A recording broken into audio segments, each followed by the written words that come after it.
تکبیرات تشریق الله اکبر لا اله الا الله والله اکبر ولله الحمد.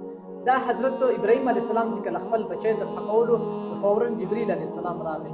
چې کله راغی دا یې ولیدل چې د ابراهیم علیه السلام په خپل بچي اسماعیل علیه السلام باندې چاړې ایښي دي، هغه ډایرکټ فورا دا وویل چې الله اکبر الله اکبر.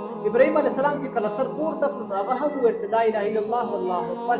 اسماعیل علیه السلام چې کله پورته شو چې د ما د ذبح کولو په عوض کې الله تعالی د جنت نه ګډ راوستلو، نو هغه وفرمایي الله اکبر ولله الحمد.